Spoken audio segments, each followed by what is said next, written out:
Steve, you've just emerged from the studio in Munich here in Germany with your brand new album, Seventh Son of a Seventh Son. First of all, let me ask you, why that title? Well, it's a concept album, believe it or not. Yeah, sounds a bit ominous, doesn't it? But, well, originally I had the idea for a song called The Clairvoyant. When Doris Stokes died, I just thought, well, it's a bit strange, you know, if she was a clairvoyant, I wonder if she could foresee her own death, you know? And that sort of sparked me off with the song Clairvoyant. And then I was the idea for a song, The Seventh Son of a Seventh Son, which all ties in with, you know, because it's supposed to have the powers of clairvoyance and healing and sixth sense, whatever, you know. And so when I actually spoke with Bruce about the basic idea, he went overboard about it, thought it was a great idea and everything, and so we decided to write all the lyrics based around that. It's a concept album about a seventh son of a seventh son. Actually Steve's idea, but we found that we were writing lots of things very similar at the same time without him actually. When he suggested this idea of seventh son of a seventh son, I immediately went flying to my book of unused lyrics and pulled out lots of lyrics with the number 7 in. Hence the intro and the outro to the album and various other bits. So we found that there was lots of ideas all flowing together which all worked, which was too much of a coincidence, really, to put down to chance. I guess the actual kind of theme is based around like an alchemist, you know, and kind of tells like his life story, you know, indulging in different mystical things, trying to see into the future, clairvoyancy and prophecy, you know, prophecy and stuff like that, and it kind of, you know, the whole album tends to gear itself in mystical things, really, you know, looking at the future, you know, things that we all like to know about, but, you know, we can't sort of understand, and, you know, so it's kind of on the borderline of that. Did you and Bruce and Steve, who contribute most of the material to the album, did you all, when you were writing the songs, write with one story in mind? I think I just sort of ploughed on, just coming up with music. I didn't write any lyrics, I just sort of come up with some music for it. And I remember we had a meeting and we talked about possibly doing Seventh Son, and we already had the music on a rough demo of Moonchild, just the music. So it all came together, it kind of locked in, and we went from there, you know. It was, you know, something to feed off, you know, and it was quite a strong idea. Myself and Steve, we decided that this was going to be what the lyrics were going to be about. And no matter what direction the music went, we wanted the whole thing to fit together, lyrically. And so, when I wrote, I took whatever lyrics I had and looked at them from that angle and thought, well, how can we fit them in? And we came to the situation where Moonchild was basically the devil trying to claim this kid for his own and foretelling all the temptations and all the nasty things he was going to put in his path, because this kid is born with free will. Good and evil both trying to claim him, but really this kid has free will, and he's also innocent. He knows nothing whatsoever of all this stuff that's going to happen to him. Infinite Dreams, the next track, is basically, that's what it's about, infinite dreams, these terrible dreams he has in which he sees infinity. And he can't deal with that situation either.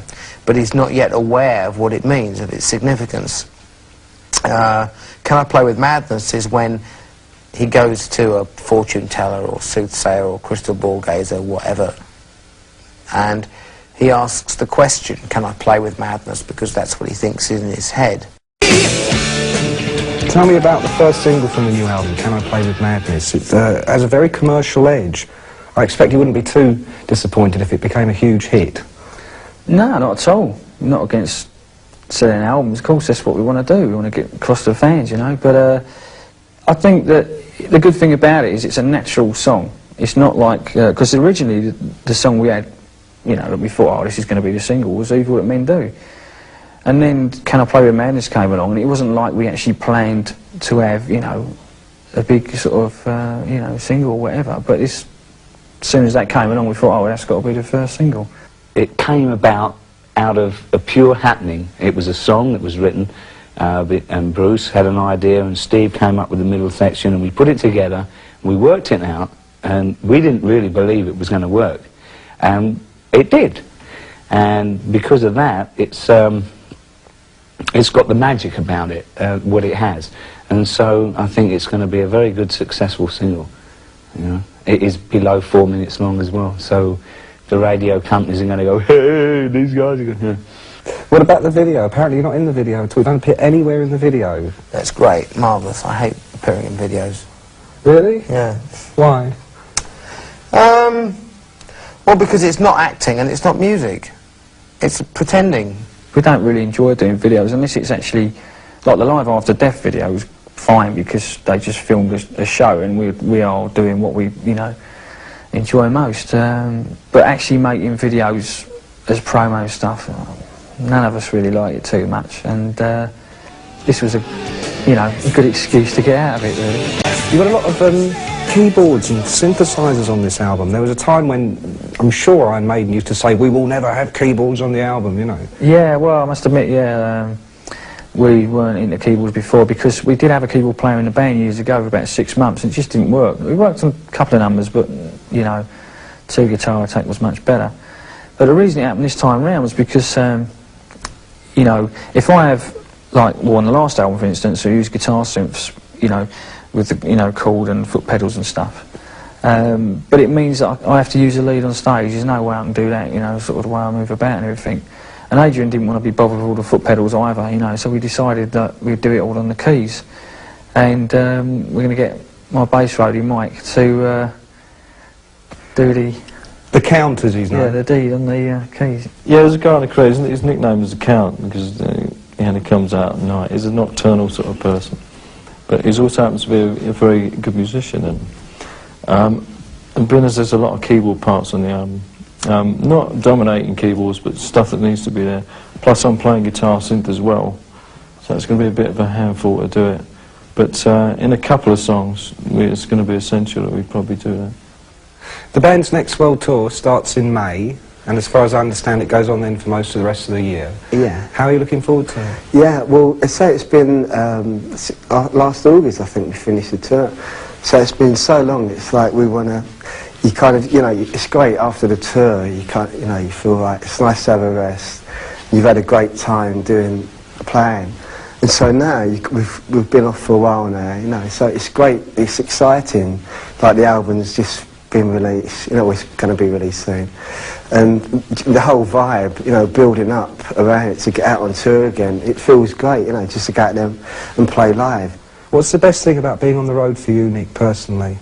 Just playing, just being there and getting up on stage with the guys every night and coming off stage and going, do you know what you did wrong? You just getting beaten up.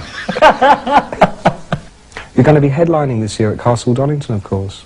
Last Castle Donington, when my manager came up to me, Rod, the infamous Rod Smallwood, I went, if you're going on stage with Bon Jovi, can you grab the microphone and tell everybody we're headlining here next year? I said, I'll try and make it look spontaneous, Rod.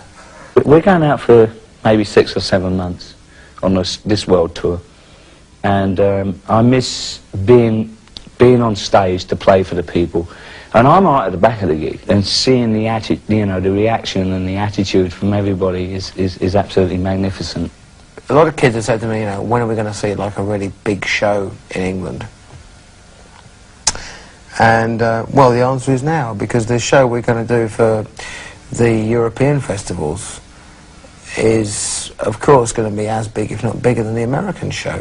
You have to get into the spirit of it. I mean, we've done like Reading Festival before, you know, and you go down there and it is the whole, you know, you just pick up on the vibe of the day, and it's a spirit that you have to capture with festivals. You can't think, if it's, you know, you can't go on like this is gonna, if the sound's bad or something, you know, you've got to sort of go with the attitude, I'm going to make it as best as possible and enjoy it, really, you know. That's what music's all about, really, at the end of the day, you know. You make your album, everybody accepts it, but being out there to play live is where it's all at. Are you also going to be doing the Monsters of Rock festivals in Europe as well? Yeah. Yeah, that should be interesting as well. Again, you know, each country we play, getting all the Maiden fans together, it's fantastic. All right, Stephen, I'm really looking forward